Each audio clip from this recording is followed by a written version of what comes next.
Welcome everybody, welcome to the last Mannheim Competition Policy Forum this calendar year. And it's where we always have highlights. That's another highlight. We have Hans Zenger with us from DG Comp. Hello, thanks a lot for the invitation. And Hans, so let me quickly introduce you. So Hans is currently Antitrust Coordinator at the Chief Economist team at DG Comp. And until recently, he was the coordinator for mergers, and the topic is more about the merger part. So the two essential parts in competition policy at the Commission, and Hans is an expert in both areas. Prior to working at the Commission, Hans was Vice President at CRA in the Brussels office.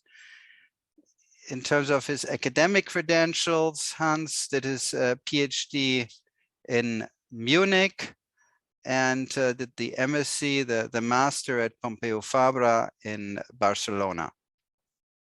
And Hans has also produced academic work, and it seems that you still enjoy doing so. So even while working at the Commission, you still work on a few academic projects. It's a great pleasure to have you here. The floor is yours. Be warned, from time to time, there may be questions.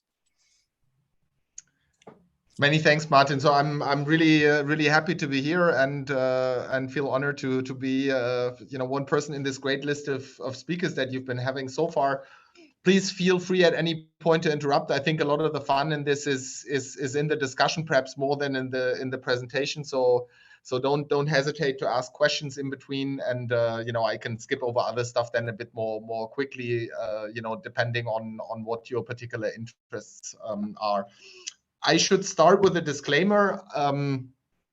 While I work at the Commission, sort of none of what I will say today is necessarily the view of the European Commission. As Martin was saying, I'm not even officially working on mergers anymore, which gives me the liberty to just share my private opinions without implicating the Commission in any way. A lot of the thoughts that I will be talking about here have ultimately arisen from sort of joint policy work with Tommaso Valletti while he was the chief economist, and we've written one or two little policy pieces also, and some of the stuff that I will talk about draws on that. Sort of what I will talk about is increasing market power and merger control. Many of you will have followed that there is quite a shift in the literature that has, in the empirical literature on market power, which has brought about that we have seen consistent increases in market power in the US, but also in Europe and really across industries. And I'm going to be talking about the consequences that this may have for merger control. And I'll shift a little bit between sort of academic stuff and practical applied case stuff. And you're welcome to ask me about both. I mean, clearly I'm not an academic, even though I still dabble a little bit in doing research. But I hope to be able to discuss both sides a bit. And what I'll discuss specifically is how does increased market power, that especially the one that we've seen, how does this affect competition in the market, actual competition and competition for the market, so potential competition, and what are the challenges that competition authorities are facing in this environment. So I'll just present a few slides that are coming from the literature that show this issue of increased market power. The slide that we have here is from De Loecker and co-authors from last year. It's a paper on increasing market power, which essentially has shown the increase in markups that firms have been charging over time. And what you see here is, I mean, this is data for the US, but you have relatively similar data also for Europe, not quite as extensive, but I mean, the trend is really much the same. This is the markup above variable cost that we have from the 1960s until today. And what you see is that markups were hovering around 30% or something like this until around about 1980. And then from around 1980 on, we see that the margins of firms, the variable cost margins on average, increase very substantially, essentially doubling the markup over this period of roughly 40 years. Now, of course, one could say, well, during this time, we've also seen a shift in the shape of the economy, in that tech firms have become a lot more important. So one might assume that the shift has been there also from variable costs to fixed costs. So maybe these markups are needed in order to recover fixed costs. But then if you look at the second slide here, this is the average profit rate. So that includes all costs, including fixed cost. What you see is that you have a very dramatic increase also in the average profit rate that firms have been earning over that time. So we have a very substantial increase in market power. Now, at the same time, many people have argued that Hans, can I just ask, these profit rate, one issue could be, what really, this is all about publicly traded firms, right? So actually, who are going to be the publicly traded firms? Well, maybe those that sort of did a lot of R&D, a lot of startups, incurred a lot, the unsuccessful ones that made a lot of losses, they leave, they never actually enter this data set. And it's only the others, those that make it, and make it, with great success, they're going to be there. So it's a little bit, I'm not completely sure, that this really addresses the issue that we may have, huge, investments ex ante, to enter the industry. And, and that, overall, we might have, from an ex ante point of view, might still have like a zero profit condition, quote unquote. Right.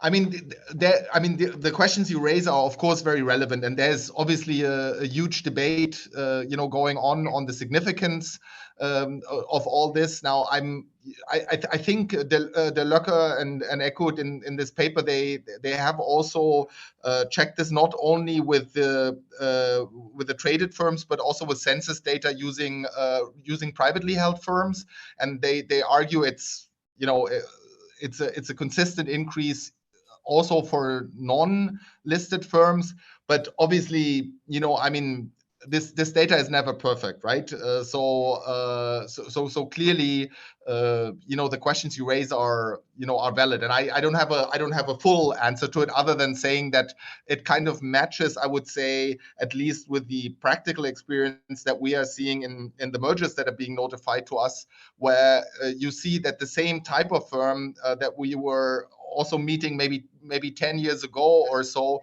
has been very significantly increasing its profitability, usually over the past 10 years.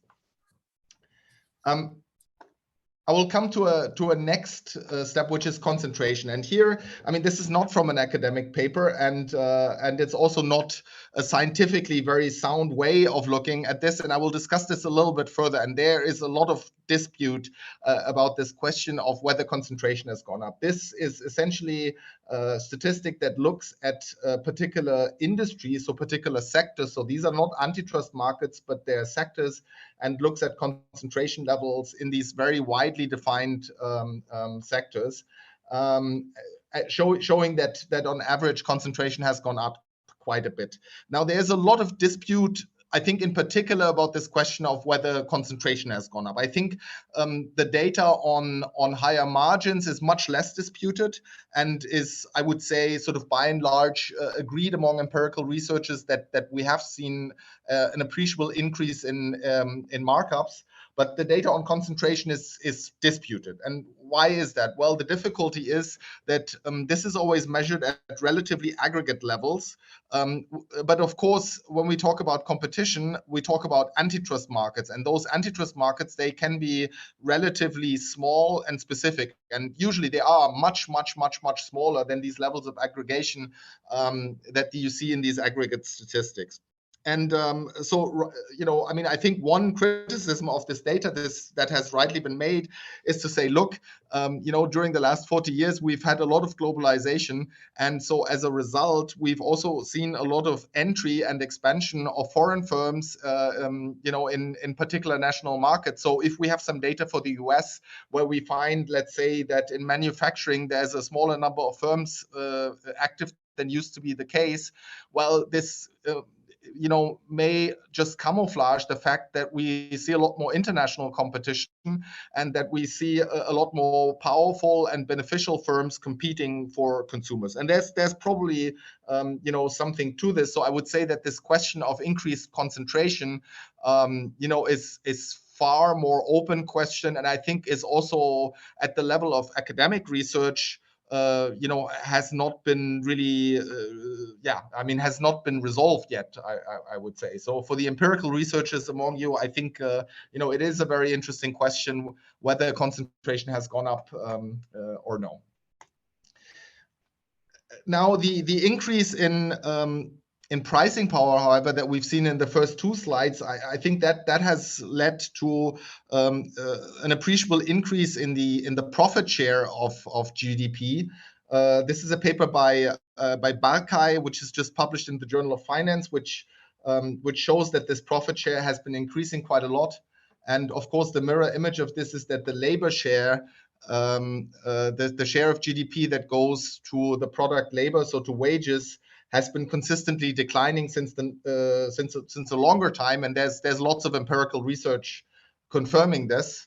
And that brings me to the final slide that I have here, which is that, of course, all of this is linked to the current populist debate that we have in politics in many countries for the right reason, which is the link to inequality. Yeah? I mean, what we see here is data for the US, which shows the real family income since the Second World War. The red line is the 95th percentile. So these are the top 5% earners in the US.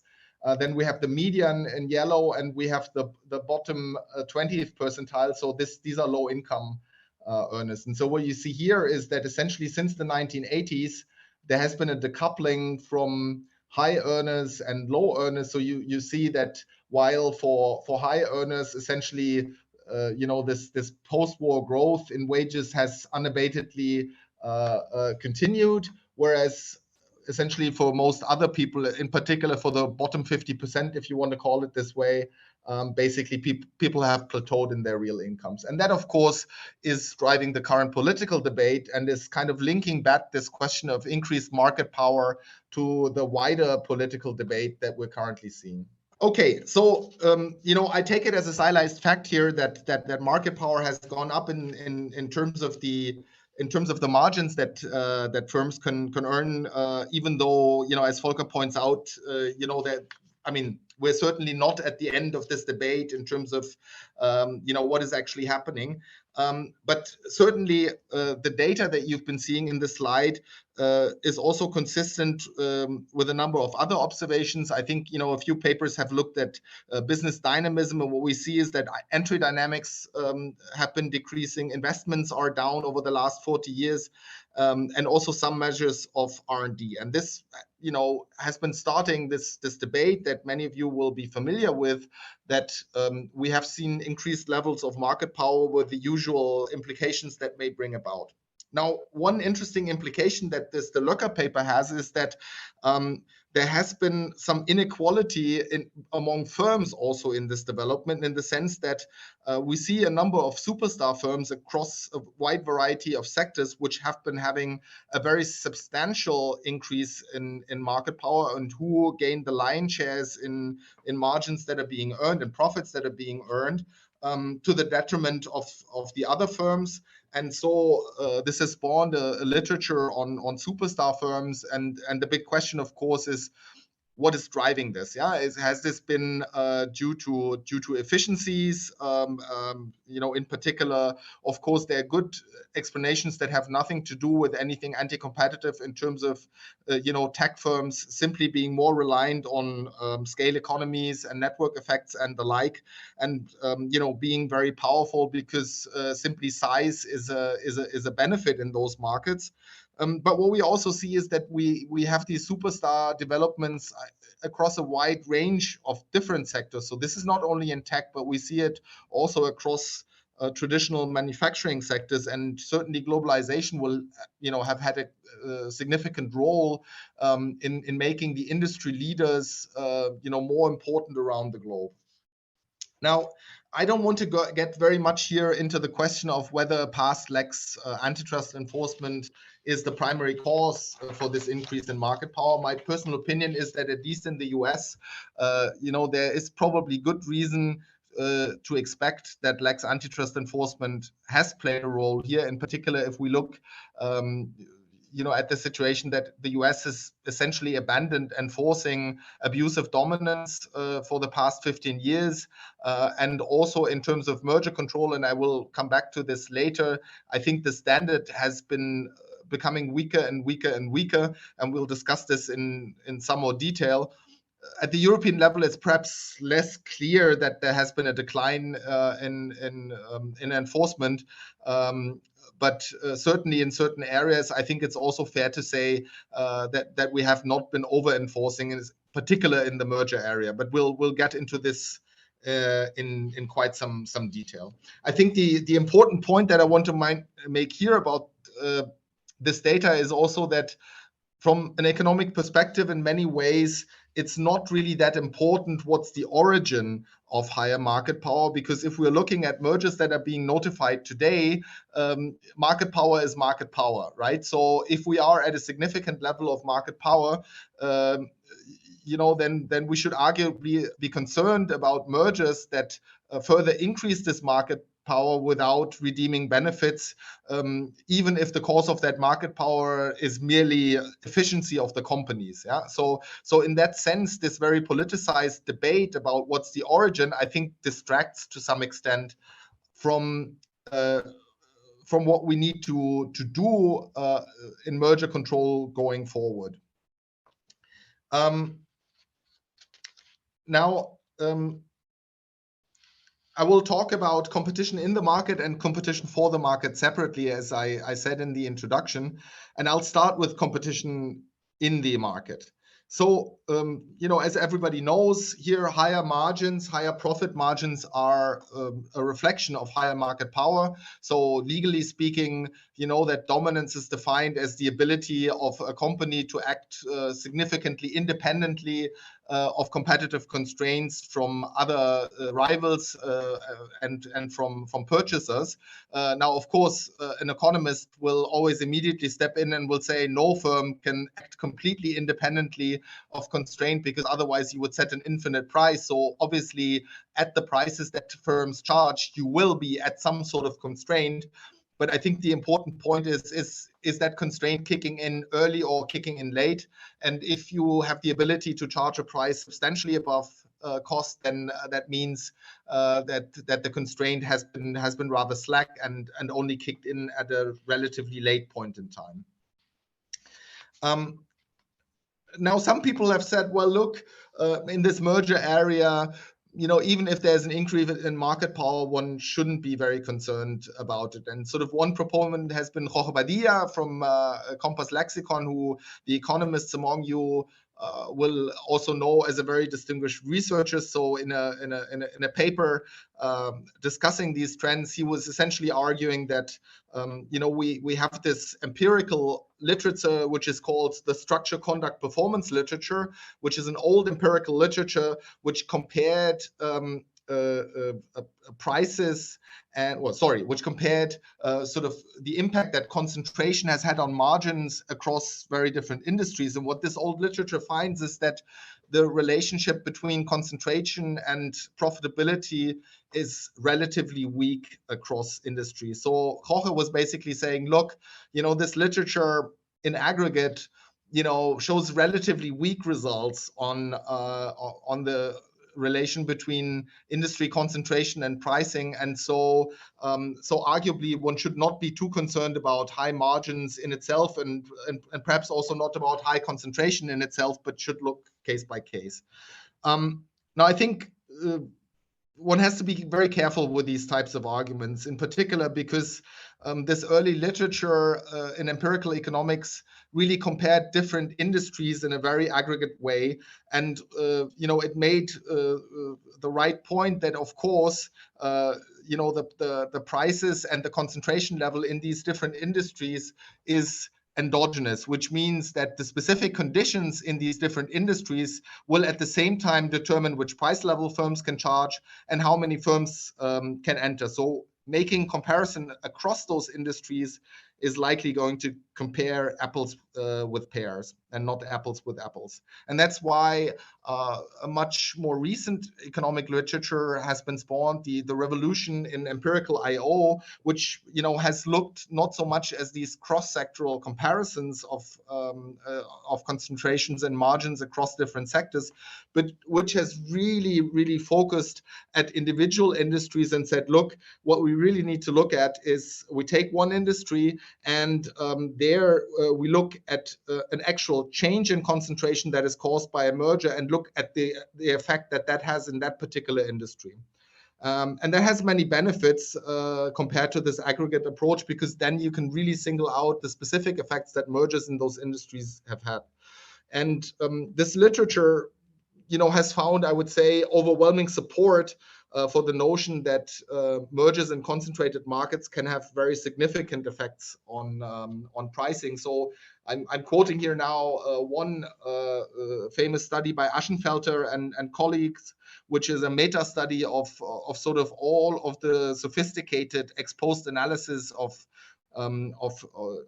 mergers, which looked at what happened with prices and other factors after these mergers were implemented. And what they find is that the empirical evidence that mergers can cause economically significant increases in price is overwhelming. Of the 49 studies surveyed, 36 find evidence of merger-induced price increases. So we have, in the meantime, I would say, a very broad empirical basis which lends support to the notion that what economic theory finds on merger control, is really supported by the data, namely that when you have relatively concentrated markets where firms have appreciable market power already, then there is a significant likelihood that further concentration will lead to consumer harm in these markets. And this evidence is in no way weak or ambiguous, but as I was saying, is relatively consistent across a wide range of different sectors. I guess Joe has a question, even though he was clapping hands. Oh, I still haven't worked that out. Okay. Okay. Yes, Hans. I thought I would just insert a kind of a comment here, which will preface probably a question I'll have later on, which is, at the same time that that you mentioned how these evaluations have found that mergers have had kind of a positive effect in terms of margins. It's also the case that a lot of the ex-ante merger valuations do not perform very well. In merger retrospectives, what we find out is that these merger simulations and the like kind of, just as I said, do not perform that well. It's a very difficult exercise. And so I think that's something that's very relevant when we start thinking about, okay, well, what should merger policy do? How should it be changed in order to deal with the potential issue of these market power effects? No, I mean, I couldn't agree more. Yeah, I think the way you put it is perhaps even an understatement.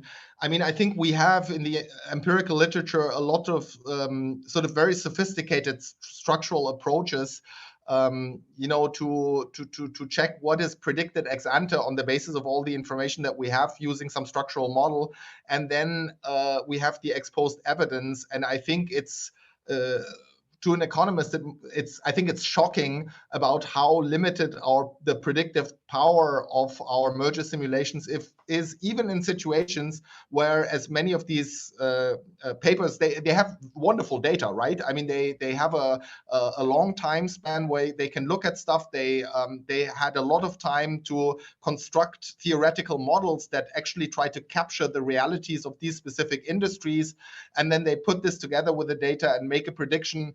And on average, it is shown that we have a problem, but the predictive value of these models is shockingly poor. In particular, if you consider that we as a competition authority, of course, we neither have the time nor do we have the data in most cases of such a quality. So obviously, the informational basis on which we make decisions is often a lot weaker. So if even the sophisticated stuff, is so in its ability to predict the exact outcome, of course, it tells you something about the type 1 and type 2 errors that you may make. And I suppose this is where you will be going with your comment. Well, in fact, let me just insert it here just so you can take it into account. I think we should be seriously considering making ex post merger evaluation a element in the competition authority's toolkit, where in some cases that is part of the merger decision, merger approval, is that there will be an ex post merger evaluation.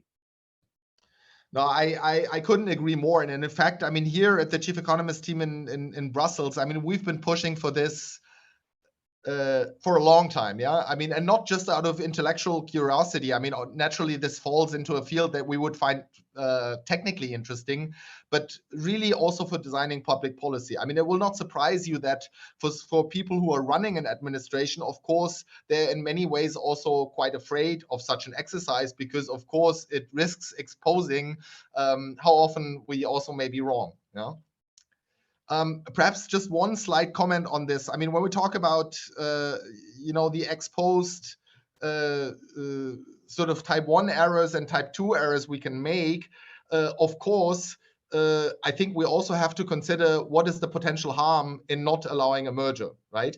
And I think there we come to the question of how likely are mergers going to produce efficiencies that generate benefits for consumers. So, of course, sort of us prohibiting a merger that may not actually raise prices, I mean, that will only be a problem to the extent that such mergers would otherwise have generated significant benefits to consumers.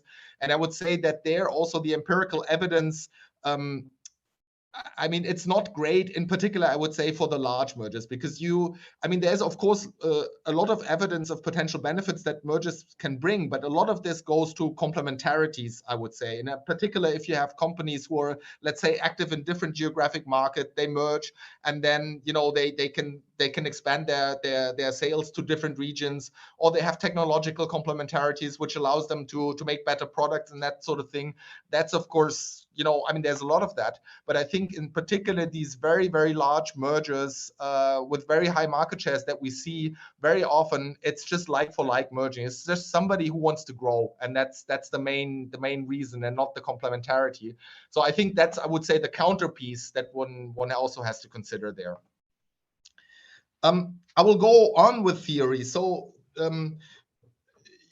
I was mentioning that on average, these merger retrospectives empirically find that these marginal mergers at the margin of the enforcement boundary, they often increase prices significantly, and this kind of matches with theoretical predictions. There's a new paper out in the American Economic Review by Volker, which those of you who are from Mannheim surely will know very well. Volker Nocke and Mike Winston have written a paper on concentration screens and thresholds used by competition authorities. And the paper is very important for a number of different reasons, and I will not go into detail and into explaining all of them, especially now that Volker is here actually as a as somebody listening in.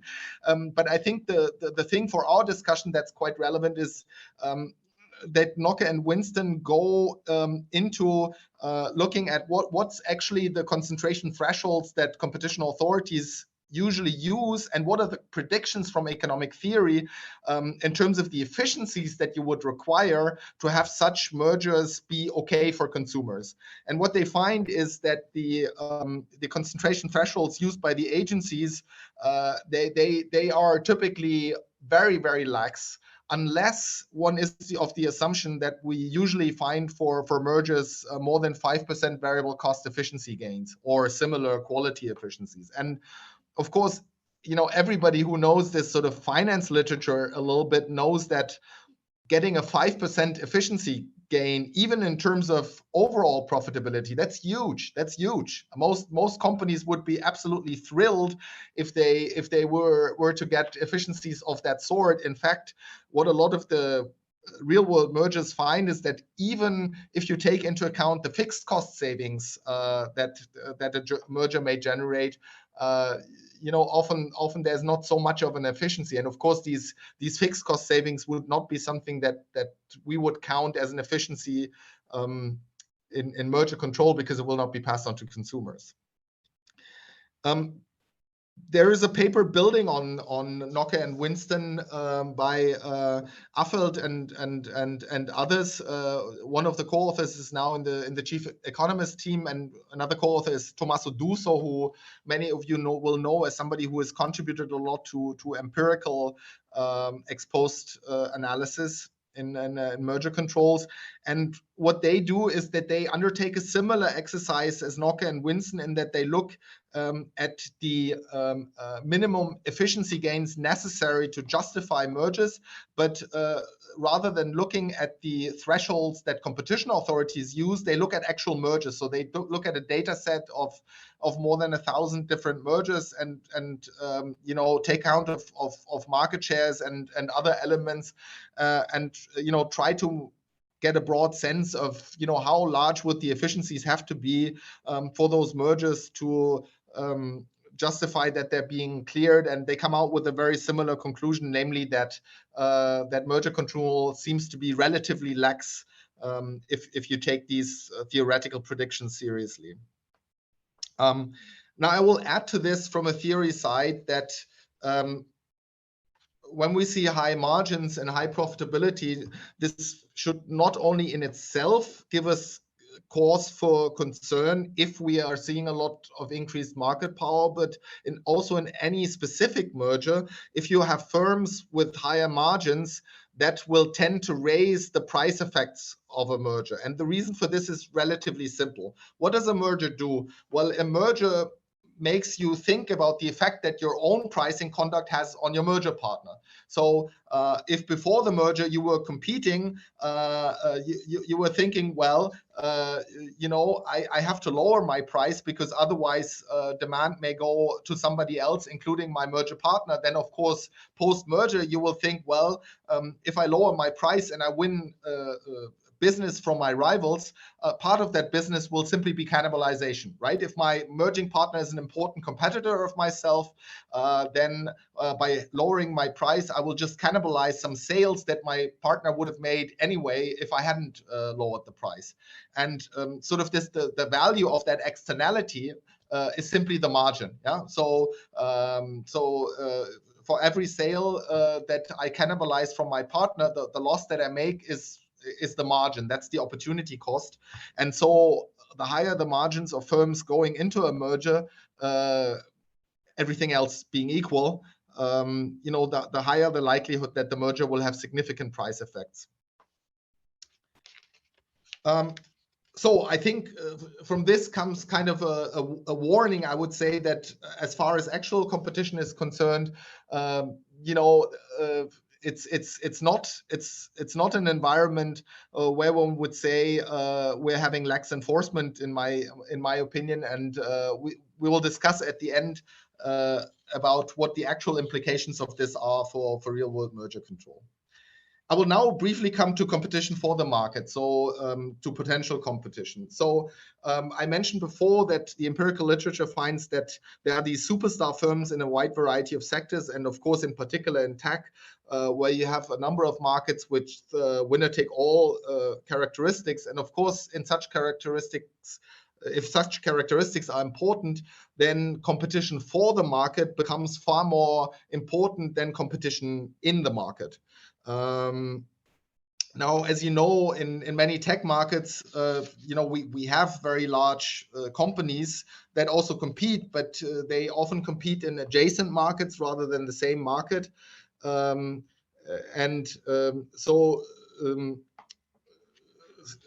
there's a risk that potential competition is stifled, and of course potential competition in such market becomes a lot more important than in traditional markets where you have 4 or 5 other competitors who are already in the market. Now, there's a big debate about all these small, seemingly complementary acquisitions that the GAFAM, that the big tech firms are doing. So far, there has been relatively little scrutiny, and a lot of the mergers of the type Facebook, Instagram, or Facebook, WhatsApp, and so forth have been cleared. There's a recent literature on this that looks, for instance, at the kill zone in tech. So at the fact that for small startups, very often it's extremely hard to get funding if they operate in an area that might be perceived as competing with the big tech companies. So in many situations, it's hard actually for small companies to approach competing big guys.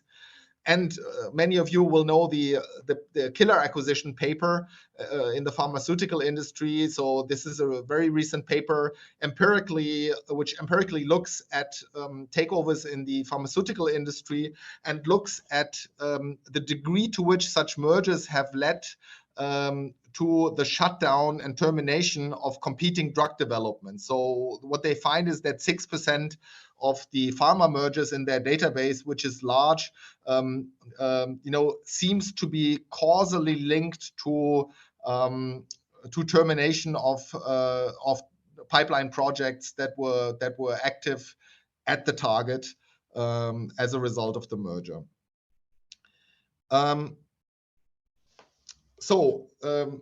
Now, those of you who come from the legal side will know that it's very, very hard to address potential competition in merger control. And the main reason for this is that the legal standard of proof is extremely high because it's always considered as something very speculative. If the firms are not competing yet, how can you argue that this merger is bad just because you're speculating that 2 firms might go into competition with each other in the future?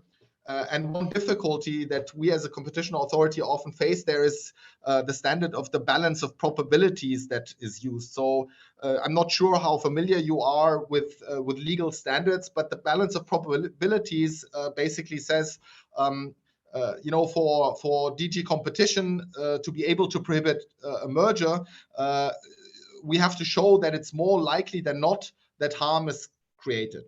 Now, this balance of probabilities standard obviously does not take into account the size of the harm, but only the probability. Yeah? And that may make sense in a traditional merger case of actual competition where you could say, and we talked about this with Joe making the comment on type 1 and type 2 errors. Now, if you have a 4-3 merger, you may argue that the likelihood that a competition authority doing the wrong thing in prohibiting a merger, and the likelihood of the reverse happening, that can be balanced out because the harm to society of a wrong decision in both directions, that might be the same, right? More or less, because if we get it wrong in an actual competition case, at least there's still some other competitors in the market. So why not say balance of probabilities? But of course, in potential competition cases, the harm is completely lopsided, right? Because I think if Google is not able to take over one small complementary merger partner, then in most situations this would not be a huge drama for society, but would merely be an additional cost for Google in order of having to develop whatever technology they wanted to acquire in-house rather than doing it by purchase. So clearly there's a cost here. There's a social cost if we wrongly prohibit such mergers, but it's maybe not gigantic. Whereas in the other direction, I think if we're talking about somebody who doesn't have much actual competition, then the potential benefit of actually having competition in the future is, of course, very, very large. And so as economists, I think within comp, we've always argued that there should not be a balance of probabilities, but a balance of harm. Yeah, the optimal standard should take into account not only the likelihood of something happening, but also whether that thing happening is very bad or just moderately bad. To give you a very simple example from a different field, if somebody said, well, I'm going to construct a nuclear power plant next to your house, but it's no problem because the company has shown that it's more likely than not that there will be no nuclear leakage, I don't think you would be particularly relaxed as a house owner next door, because you would say that's the wrong standard. If there's a nuclear leakage, the harm coming from that is so dramatic that I want to have a certainty of this not happening that's a lot higher. Now that's one problem I think that we're facing in practice. The second problem that if I could just insert, I guess there is a broader consideration, and people have mentioned this before. I mean, you're looking at this in the context of one, possible acquisition or merger. There is the other issue, which is a lot of these startups, their end game might be to be acquired, right? I mean, it's not to compete with Google, it's to be acquired by Google. And so then the question is, if you start preventing these acquisitions on the grounds that, the criteria you just put out, whether that would stifle innovation. No, I agree with that. I mean, of course, one can argue, and I think Jean Tirole has said, well, how much social benefit is there in people just trying to replicate what somebody else has done in order to be bought up? But I mean, I think it's probably not as simple as that. I mean, there is some genuine innovation where, your argument, very clearly plays a role. But for practical enforcement, I would say at the moment, we're enforcing nothing, absolutely zero. And in fact, we're not even looking at these cases. So I think if we move a little bit towards a more aggressive intervention, we're going really from zero to something which may still be something where in 99% of the cases this transaction will be cleared, and where we should, I think, take very seriously the considerations that that you mentioned, I think. Okay, let me just say I fully agree with what you just said there. I mean, I think there should be more active policy. Yeah. Okay, very good. So, I mean, a second issue in potential competition cases is often the threshold, and that is often the reason why we don't look at it, because obviously, in particular in pharma, if you are a little biotech company and you have a pipeline product, you simply have no revenues yet. So you're under the radar in terms of the legal revenue thresholds, and then it's difficult to look at this. And I mean, there's a paper by Woolman, an empirical paper from 2019, which showed that in the US, when there was a change in the threshold for the Hart-Scott-Rodino Act notifications, all of a sudden the companies who did not have to provide a notification anymore, and there was a dramatic increase in merger activity, and presumably these were mergers which before were not undertaken simply because companies feared the competition enforcement. Now, to be sure, this does not mean that all of these mergers are necessarily anti-competitive. People may also have feared simply the transaction costs of having to do a filing, having to hire lawyers, and so forth. So, I mean, this is not a proof that all of these mergers were anti-competitive, and probably I would say the majority probably wasn't, and was driven by a reduction in transaction costs that you don't have anymore if you don't have to notify. But at least I would say it seems quite plausible, if you have such a large number of new mergers arising, that a good part of those would also not have taken place simply because transaction costs are high, precisely because there would have been competition problems. And then people would have thought, well, this looks pretty nasty, so we'll have to fight it out in court and so forth. So I think this is good evidence that is at least consistent with these thresholds being very relevant for enforcement.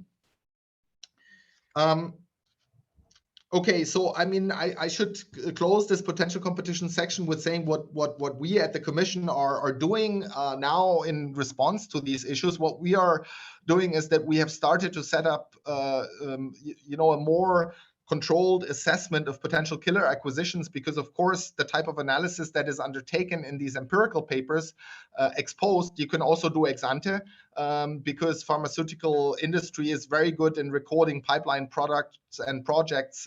So I mean, there is a scope to look at this, and I do hope that we will see new cases coming out of this, and I do hope that we will manage to identify better than in the past such transactions.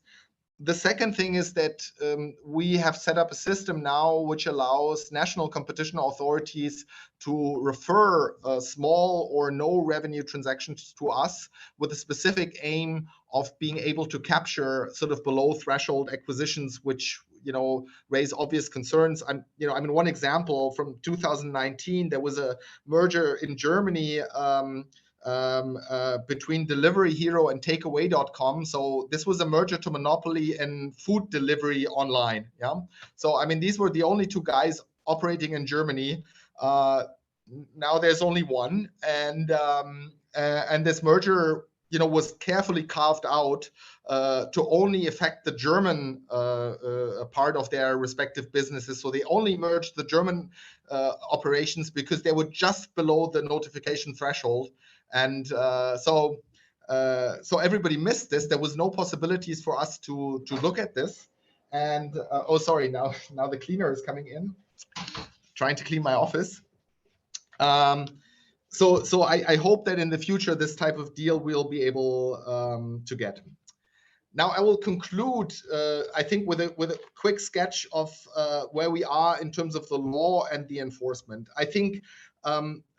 I mentioned that the trend, in particular in the US, has been. Sorry, Hans. Before you get there, I mean, you can be open to us. So, what are the last 10 years, the biggest mistakes the Commission has been doing in terms of being too lenient? Give me a list of, I don't know, a few mergers which you should have prohibited.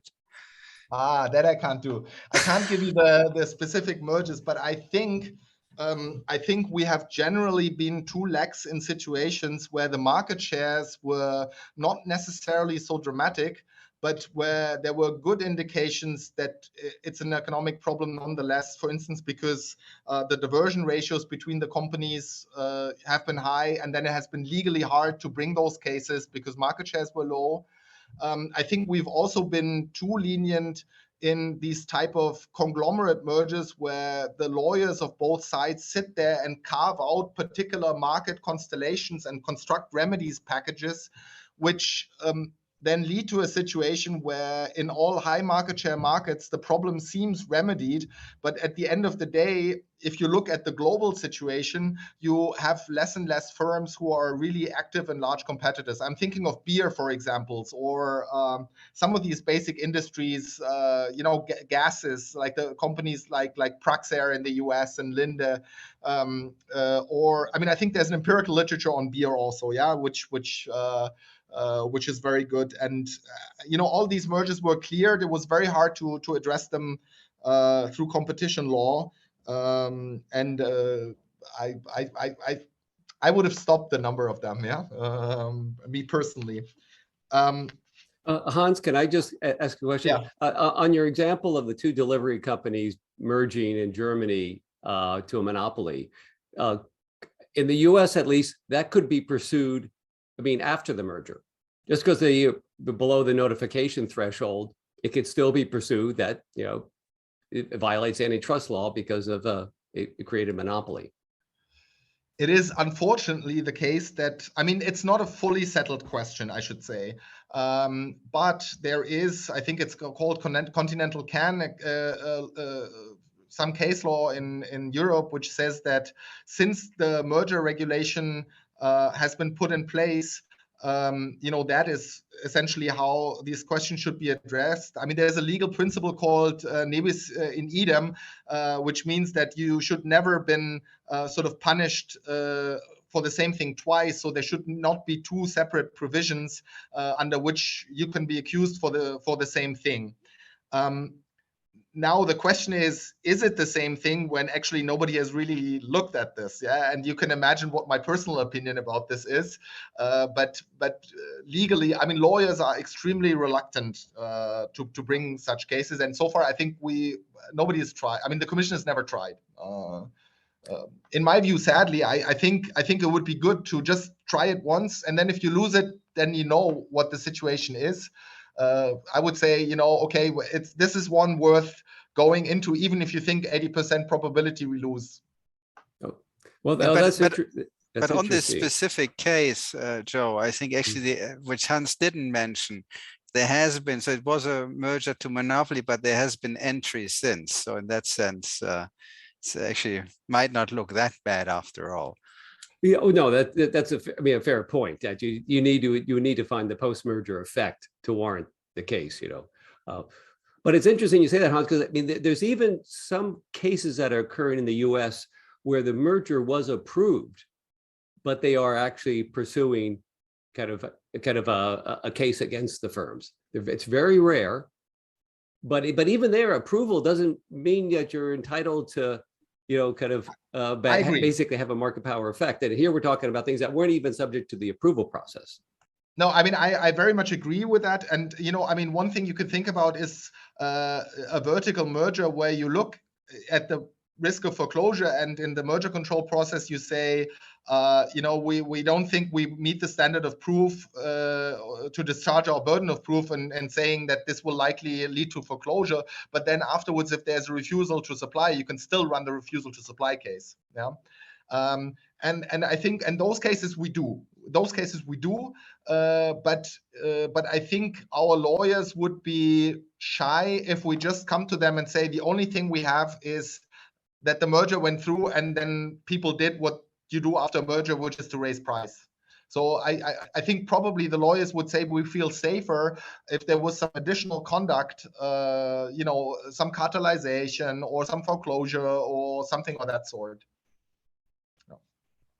But I agree with you. I think we should even go after the increasing prices substantially if it occurs, for the reason you point out. Now, I will quickly, towards the end, still mention that, despite all these developments, I think what we're seeing from politics and from the EU courts is unfortunately all going a bit in the other direction. I mean, in politics, you have seen that everybody is very keen on national champions now. In Europe, they're called European champions now. And of course, you see a lot of lobbying and a lot of companies who are arguing the Chinese are coming, even though they're active in some very local markets where you're like, no Chinese firm would ever set a foot into this local market. So this argument is abused a lot in order to make lobbying, and not unsuccessfully. So we're having a difficult time in terms of the political wind that's blowing. And sadly, we're also having a difficult time in terms of the court. I mean, some of you will know that there was this famous CK Telecoms case, which was a 4-3 merger in telecoms, which we prohibited in the United Kingdom, which is trying to set up a new, tougher standard for the Commission to bring mergers. So essentially what they're saying is that if dominance is not reached through a merger, then the evidence that the Commission must bring must be exceptionally high. So they depart from the usual previous balance of probabilities, but say that we have to have a higher standard of proof than balance of probability. So we have to show with a very high likelihood that harm is going to happen. This judgment also says that the Commission should take into consideration that mergers usually produce what the court calls standard efficiencies that will always materialize with every merger. And the court more or less threw out sort of the very deep economic analysis that was done in these cases by saying, well, okay, Commission has done a lot of analysis on diversion ratios and on calibrated price effects and so forth, but we find it really difficult to judge what's the standard here. So as long as nobody can really tell us whether X% price increase is bad, when should we start to worry about this? We don't really know, so we throw it all out. Now, this case we've appealed, so it's with the European Court of Justice now. And given that this judgment is so extreme, I personally have hope that we have a good chance of winning on appeal. In particular, also because obviously there can be very bad mergers below dominance. You see in the empirical literature that some of the worst mergers actually they don't lead to a dominant market share or anything of that sort. Now, in terms of the question, when is a price effect high, a predicted price effect, I would say, well, when we define markets, we use the SNP test, and there we say if a group of firms is able to raise price by 5 to 10%, then they're their own market. So in this particular merger, we had predicted price effects of significantly more than 5 to 10%.